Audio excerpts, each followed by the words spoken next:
Notre réunion se tient à un moment charnière de la vie de notre confédération.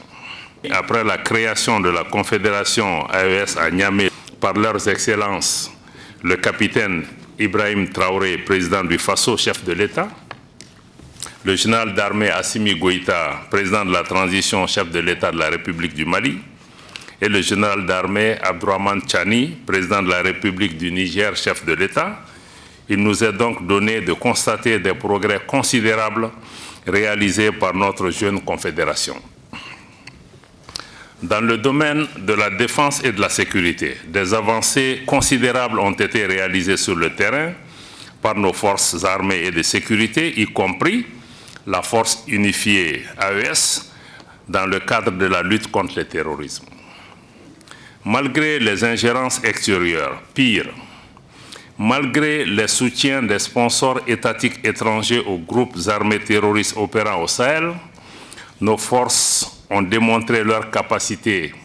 à s'adapter aux menaces et à réagir avec efficacité et précision aux attaques lâches et perfides. Dans le domaine diplomatique, je salue la cohésion de notre démarche de coordination à tous les niveaux de responsabilité, tant à la centrale à Ouagadougou, à Bamako et à Niamey, que dans nos missions diplomatiques et les postes consulaires qui, sur le terrain, ont immédiatement traduit à travers le monde nos directives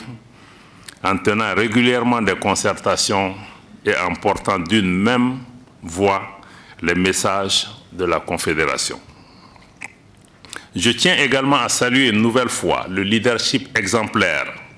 déterminé et visionnaire de nos trois chefs d'État, marqué par un patriotisme panafricain constant qui a permis de renforcer la vocation d'intégration sous-régionale de la Confédération AES à travers des mesures visant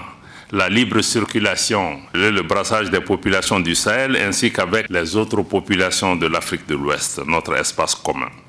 En témoigne entre autres la décision prise de faire de l'AES un espace sans visa pour les ressortissants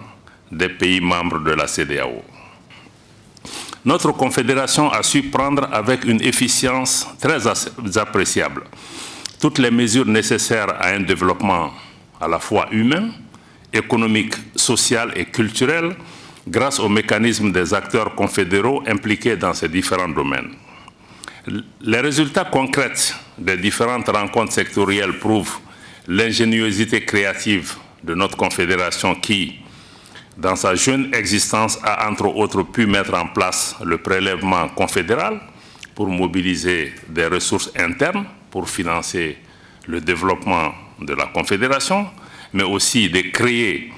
une banque confédérale pour l'investissement et le développement qui doit être activée à partir de la fin de ce mois et avant le sommet, mais aussi de poser les jalons pour la création d'une compagnie aérienne, mais aussi de mettre en œuvre des projets structurants dans différents domaines pour changer